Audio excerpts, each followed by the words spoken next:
जय हिंद दोस्तों, कैसे हैं। उम्मीद करता हूं आप सभी अच्छे होंगे। आपकी तैयारी बहुत अच्छी तरीके से चल रही होगी। स्वागत करता हूं अपने platform BL education and motivation के अंदर। आज हमारी क्लास करंट अफेयर जो इम्पोर्टेंट आप सभी एग्ज़ाम के लिए, चाहे कोई भी एग्ज़ाम हो, किसी भी भर्ती के लिए हो, चाहे वो इंडिया का हो, चाहे कोई भी स्टेट का हो, सभी के अंदर ये महत्वपूर्ण जो करंट अफेयर है, जिसकी क्लास हम डेली, हमारी एक सीरीज चल रही है जो मॉर्निंग में 8 बजे। इसी सीरीज के अंदर आज हमारा ये तीसरा क्लास है, जिसके अंदर 22 फरवरी 2023 का हम यहाँ पर करंट अफेयर की क्लास करेंगे। तो आप इस क्लास के लास्ट तक ज़रूर बने रहें। जो भी आज पहली बार देख रहे हैं वो लाइक करें, शेयर करें, सब्सक्राइब करें और अपने परिवार का हिस्सा बने। अपना टेलीग्राम चैनल जरूर ज्वाइन करें, ताकि वहाँ पर मैं इसकी PDF आपको प्रोवाइड करवा दूँगा। तो चलिए, हम ज़्यादा समय व्यर्थ नहीं करते हुए हमारी क्लास को शुरू करते हैं। आज की हमारी इस क्लास का पहला क्वेश्चन है प्रश्न नंबर 1, यानी कि क्वेश्चन 1। हाल ही में किस लाइफ इंश्योरेंस कंपनी ने अनमोल सुरक्षा कवच लॉन्च किया है। यानी कि ऐसी कौन सी लाइफ इंश्योरेंस कंपनी है जिसने अनमोल सुरक्षा कवच नाम से एक पॉलिसी है उसको लॉन्च किया है। तो इसका जो लॉन्च करने वाली पॉलिसी, ये कंपनी है Aditya Birla Sun Life Insurance company. Aditya Birla Sun Life Insurance company, जिसने अनमोल सुरक्षा कवच लॉन्च किया है।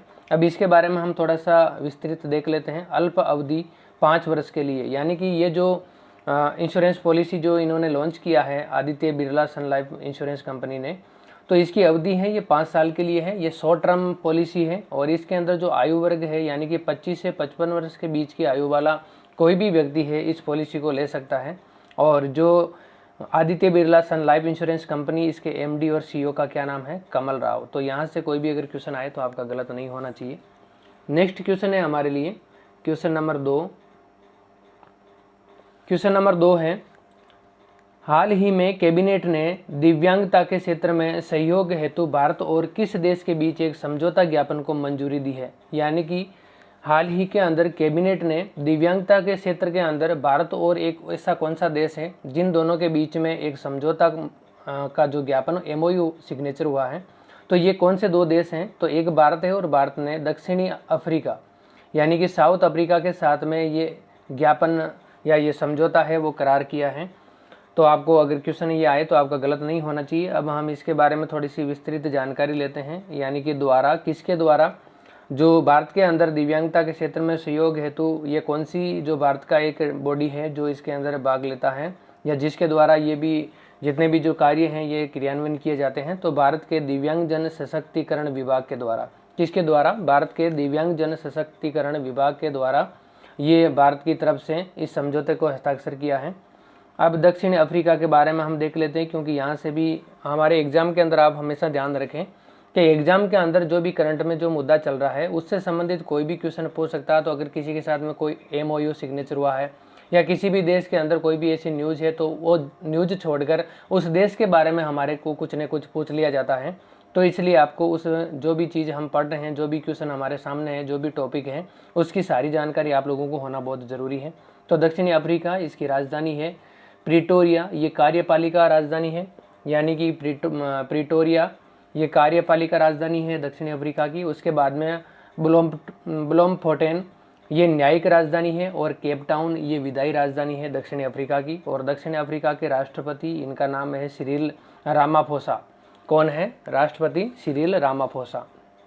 अब जो ये योजना जिसके तहत ये MOU सिग्नेचर हुआ है, इस योजना के अंदर 4 इंपॉर्टेंट पॉइंट है। इनके बारे में भी हम देख लेते हैं कि इसमें क्या घोषणा की गई है और इस समझौते के तहत कौन से कार्य क्रियान्वयन किए जाएंगे।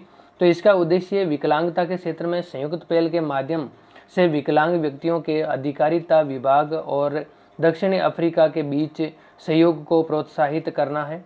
सेकंड, इसका जो उद्देश्य है वो है ये भारत और दक्षिण अफ्रीका के बीच द्विपक्षीय संबंधों को मजबूत करेगा।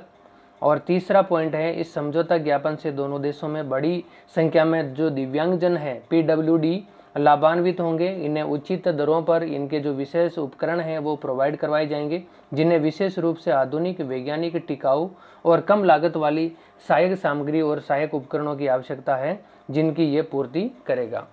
तो ये आपको यहाँ पर ध्यान रखना है। इससे संबंधित अगर कोई भी आपका क्वेश्चन आए तो वो आपका गलत नहीं होना चाहिए।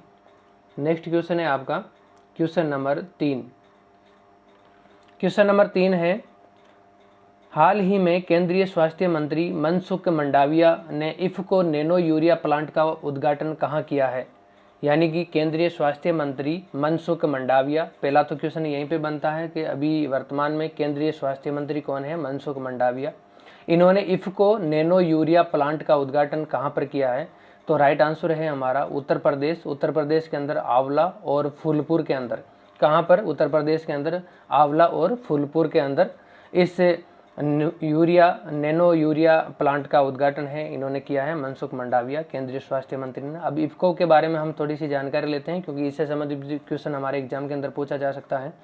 तो इंडियन इफ्को का पूरा नाम है इंडियन फार्मर्स फर्टिलाइजर कोऑपरेटिव, यानी कि इंडियन फार्मर्स फर्टिलाइजर कोऑपरेटिव इस संस्था का पूरा नाम है इफ्को का। इसका जो हेडक्वार्टर है वो नई दिल्ली के अंदर है, और इसके जो वर्तमान में सीईओ हैं ये है डॉक्टर उदय शंकर अवस्थी। कौन है सीईओ? डॉक्टर उदय शंकर अवस्थी। इसकी स्थापना है वो 3 नवंबर 1967 के अंदर की गई भारत में। और इसका जो उद्देश्य उर्वरक और इसके अलावा विभिन्न कृषकों को प्रयोग या कृषकों को प्रोवाइड करवाई जानी बहुत सारी इसके अंदर इंश्योरेंस पॉलिसी, और इसके अलावा फर्टिलाइज़र और इस तरह से विभिन्न प्रकार के कम से कम 7 से 8 प्रोडक्ट है वो इनको किसानों को प्रोवाइड करवाया जाता है इस कंपनी के माध्यम से। नेक्स्ट क्वेश्चन है हमारा क्वेश्चन नंबर 4। क्वेश्चन नंबर 4 है, हाल ही में टाटा स्टील ने पश्चिम बंगाल से किस राज्य के लिए टीएमटी या वारस नहीं है बार्स है, BARAC बार्स, ये बार्स है, टीएमटी बार्स का पहला मल्टी मॉडल शिपमेंट पूरा किया है। तो ये टाटा स्टील ने पश्चिम बंगाल से ऐसा कौन सा राज्य है भारत का जिसके लिए टीएमटी बार्स का पहला मल्टी मॉडल शिपमेंट पूरा किया है? तो ये त्रिपुरा राज्य के लिए। किसके लिए किया है? त्रिपुरा राज्य के लिए। और ये जो पहला मल्टी मॉडल शिपमेंट का जो कार्य था जिसकी यहाँ पर एक सुचारू रूप से चलाकर इसका टेस्टिंग किया गया, तो ये 960 टन भार का है। अगर आपको पूछा जाए तो ये शिपमेंट पूरा कितना 960 टन भार वाला है। और ये हल्दिया से अगरतला वाया समुद्री मार्ग से, ये जलीय मार्ग से वाया आशुगंज पोर्ट जो बांग्लादेश के अंदर पड़ता है, इस रास्ते से इस शिपमेंट जो मल्टी मॉडल शिपमेंट है इसका ट्रायल किया गया है। और टाटा स्टील के बारे में हम देखें तो इसकी स्थापना 25 अगस्त 1907 के अंदर हुई थी। और कहाँ पर हुई थी? जमशेदपुर के अंदर। जमशेदपुर के अंदर जमशेद जी टाटा के द्वारा की गई। और वर्तमान में इसके जो सीईओ हैं वो टीवी नरेंद्रन है। कौन है? टाटा स्टील के सीईओ टीवी नरेंद्रन। तो ये क्वेश्चन आपका गलत नहीं होना चाहिए। नेक्स्ट क्वेश्चन है हमारे लिए क्वेश्चन नंबर 5। हाल ही में किस जिले में सर्वश्रेष्ठ जिला पंचायत के लिए स्वराज ट्रॉफी 2021-22 जीती है? यानी कि कौन सा जिला है जिसने सर्वश्रेष्ठ जिला पंचायत के लिए स्वराज ट्रॉफी 2021-22 जीती है?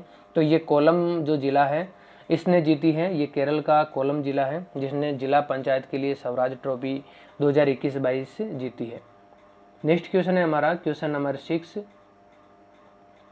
क्वेश्चन नंबर 6 है, हाल ही में किस देश की प्रथम मंत्री निकोला स्टर्जन ने इस्तीफा दिया है? यानी कि हाल ही में किस देश की प्रथम मंत्री थी ये महिला निकोला स्टर्जन ने इस्तीफा दिया है? तो ये स्कॉटलैंड की थी। स्कॉटलैंड की ये प्रथम मंत्री थी।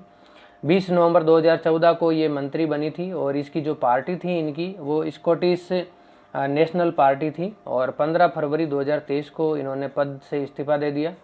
अब स्कॉटलैंड के बारे में हम देखें तो स्कॉटलैंड की राजधानी है वो एडिनबर्ग है। कहाँ पर है? एडिनबर्ग। और इसकी जो मुद्रा है वो पौंड स्टर्लिंग है। क्या है? Pond Stirling. नेक्स्ट क्वेश्चन है हमारे लिए क्वेश्चन नंबर 7। क्वेश्चन नंबर 7 है, हाल ही में केंद्रीय जल आयोग और कौन बांधों के लिए अंतर्राष्ट्रीय उत्कृष्टता केंद्र स्थापित करेंगे? तो हाल ही में केंद्रीय जल आयोग और कौन दोनों मिलकर बांधों के लिए अंतर्राष्ट्रीय उत्कृष्टता केंद्र स्थापित करेंगे? तो IIT रुड़की। केंद्रीय जल आयोग और IIT रुड़की ये मिलकर अंतर्राष्ट्रीय उत्कृष्टता केंद्र स्थापित करेंगे। किसके लिए? बांधों के लिए। तो इसके बारे में हम देखें तो ये केंद्रीय जल आयोग हैं, ये किसके अधीन आता है? तो जल शक्ति मंत्रालय के अधीन आता है। किसके अंतर्गत आता है? जल शक्ति मंत्रालय के अधीन यह आता है। और जल शक्ति मंत्रालय के जो मंत्री हैं ये कौन है? कैबिनेट मंत्री गजेंद्र सिंह शेखावत। और इसके जो चेयरमैन हैं, जो केंद्रीय जल आयोग इसके जो चेयरमैन हैं ये चंद्रशेखर लायर है। कौन है? चंद्रशेखर लायर। तो ये आपको याद रखना है। अगर आपका एग्जाम के अंदर ऐसे क्वेश्चन आए तो गलत नहीं होना चाहिए। नेक्स्ट क्वेश्चन है क्वेश्चन नंबर 8, हाल ही में यूपीआई और रुपे कार्ड को जोड़ने वाला पहला निजी क्षेत्र का बैंक कौन सा बना है? यानी कि ऐसा कौन सा बैंक है जो निजी क्षेत्र का है और जिसने यूपीआई और रुपे कार्ड को जोड़ने का काम किया है? तो ये है एचडीएफसी बैंक। कौन सी बैंक है? HDFC bank. एचडीएफसी बैंक का मुख्यालय कहाँ पर है? मुंबई के अंदर। और एचडीएफसी बैंक की स्थापना कब हुई? 1994 में। और एचडीएफसी बैंक के सीईओ कौन है? शशिधर जगदीशन। कौन है सीईओ? शशिधर जगदीशन। ये मैं सारी चीज़ें इसलिए बता रहा हूँ क्योंकि इसके अगर कोई भी करंट के अंदर अगर कोई मुद्दा या कोई भी क्वेश्चन अगर बना है तो उसके आसपास की जितनी भी जो जानकारी है वो भी हमें होनी चाहिए, क्योंकि वहाँ से संबंधित क्वेश्चन भी हमारे एग्जाम के अंदर पूछे जाते हैं। हाल ही में क्वेश्चन नंबर 9, हाल ही में छत्रपति शिवाजी महाराज की जयंती कब मनाई गई? तो 19 फरवरी को महाराज शिवाजी महाराज इनकी जयंती मनाई गई। 19 फरवरी 1630 को शिवाजी महाराज का क्या हुआ था? जन्म हुआ था। और इनका जन्म कहाँ पर हुआ था? शिवनेरी किला के अंदर। कहाँ पर? शिवनेरी किला के अंदर इनकी मृत्यु है।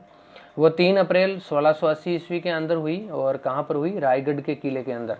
1674 में रायगढ़ में शिवाजी महाराज का राज्याभिषेक किया गया और पश्चिमी भारत के अंदर मराठा साम्राज्य की इन्होंने स्थापना की थी 1674 ईस्वी में। उसके बाद में औरंगजेब से भी इनका संघर्ष हुआ। बाकी हम इनके पूरी जो शिवाजी की जो जितनी भी जीवनी है वो हम हिस्ट्री की क्लास में पढ़ेंगे। नेक्स्ट क्वेश्चन है हमारे लिए क्वेश्चन नंबर 10, काफ़ी इंपॉर्टेंट क्वेश्चन है। हाल ही में रेलवे ने कहां से भारत गौरव डिलक्स ऐसी टूरिस्ट ट्रेन शुरू की है? यानी कि जो रेलवे है, रेलवे ने अभी कहां से भारत गौरव डिलक्स, यानी कि इस ट्रेन का क्या नाम है? भारत गौरव डिलक्स ऐसी टूरिस्ट ट्रेन, इसकी शुरुआत की है। तो दिल्ली के अंदर जो सफदरजंग है, जो सफदरजंग रेलवे स्टेशन है, यहाँ से इसकी शुरुआत की है। अब हम देखते हैं रेलवे के बारे में। जो रेल मंत्री हैं वो अश्विनी वैष्णव है वर्तमान में। और भारत गौरव डिलक्स ऐसी टूरिस्ट ट्रेन के बारे में हम देखते हैं। श्री राम जानकी यात्रा की शुरुआत की है इस ट्रेन ने। यह ट्रेन उत्तर प्रदेश के 2 महत्वपूर्ण तीर्थ स्थलों, कौन कौन से? अयोध्या और नेपाल में जनकपुर होकर चलेगी। ट्रेन अपनी 7 दिनों की यात्रा के दौरान, ये 7 दिवसीय टूरिस्ट प्लान है जिसके अंदर अयोध्या, नंदीग्राम, सीतामढ़ी, जनकपुर, वाराणसी और प्रयागराज से होकर गुजरेगी। इस ट्रेन में 4 फर्स्ट एसी कोच हैं, 2 सेकंड एसी कोच और 2 रेल रेस्टोरेंट भी है इसके अंदर। रेस्टोरेंट भी मतलब खाने पीने का जो बनाने वाला कोच हैं वो भी है, और एक लाइब्रेरी भी इसके अंदर है। ये सारे के सारे पॉइंट हैं वो इम्पोर्टेंट है, यहाँ से कोई भी क्वेश्चन हमारे एग्जाम में बन सकता है। इसमें 156 यात्री सवार हो सकते हैं, यानी कि इस ट्रेन के अंदर कितनी कैपेसिटी है? 156 सीट की कैपेसिटी इस ट्रेन के अंदर है। इसका किराया मात्र 39,000 प्रति व्यक्ति है।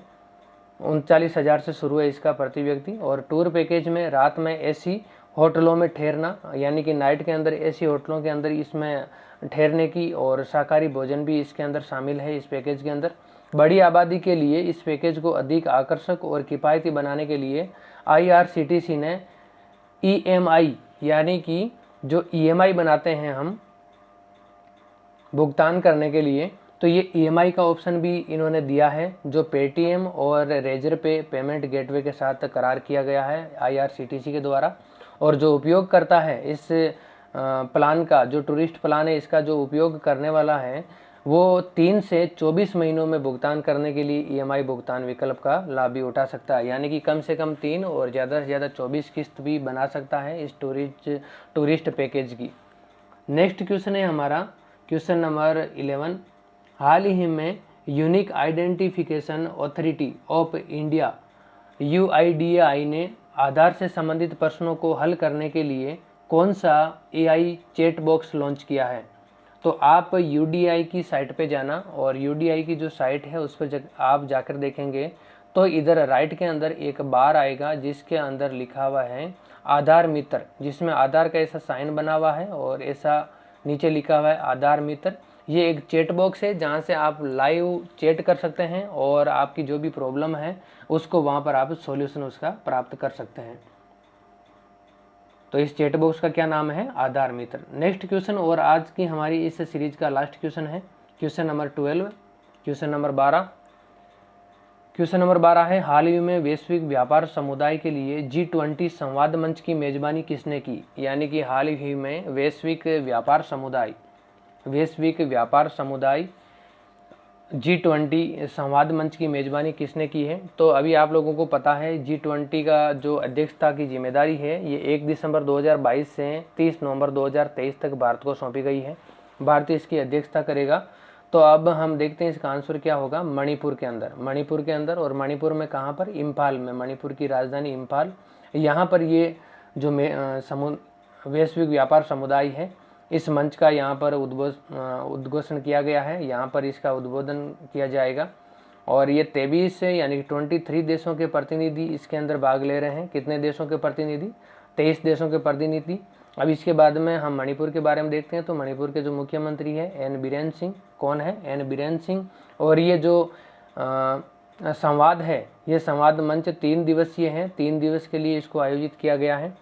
और अब हम देखते हैं G20 के बारे में। ग्रुप ऑफ 20 यानी कि G20 में 19 देश, अर्जेंटीना, ऑस्ट्रेलिया, ब्राज़ील, कनाडा, चीन, France, Germany, Bharat, Indonesia, Italy, Japan, Korea गणराज्य, मेक्सिको, रूस, सऊदी अरब, दक्षिण अफ्रीका, तुर्की, यूनाइटेड किंगडम और संयुक्त राज्य अमेरिका, ये सारे G20 के सदस्य हैं। और यूरोपीय संघ इसके अंदर शामिल है, यानी कि 19 देश और एक यूरोपीय संघ इसके अंदर शामिल है। G20 सदस्य देशों में वैश्विक सकल घरेलू उत्पाद का लगभग 85%, वैश्विक घरेलू उत्पाद का कितना है? 85%। जो G20 सदस्य देश हैं ये घरेलू उत्पाद का 85% है वो उत्पादन करते हैं। और वैश्विक व्यापार का कितना है? 75% से अधिक। और विश्व की लगभग 2/3 आबादी इस G20 देश के अंदर, G20 देश का जो समूह है इसके अंदर निवास करती है। G20 की स्थापना है वो 1999 के अंदर की गई और भारत को 1 दिसंबर 2022 से 30 नवंबर 2023 तक G20 की अध्यक्षता करने का सौभाग्य प्राप्त हुआ है। तो ये सारे 12 क्वेश्चन थे जो हमारे 22 फरवरी 2023 के महत्वपूर्ण करंट अफेयर के क्वेश्चन हैं, जो आपके हर एग्जाम के अंदर इंपॉर्टेंट है, चाहे वो इंडिया का हो, चाहे आपका राजस्थान का हो, चाहे इसके अलावा कोई भी आपका स्टेट का एग्जाम हो, उन सभी के अंदर ये समान रूप से उपयोगी है। और ये जितने भी जो मैंने पॉइंट लिखे हैं इनसे भी क्वेश्चन आपका बन सकता है। उम्मीद करता हूँ आपको समझ में आया होगा। आप हमारी सीरीज से जरूर जुड़े रहेंगे, सेशन को शेयर करेंगे, लाइक करेंगे, सब्सक्राइब करेंगे और अपने परिवार का हिस्सा बनेंगे।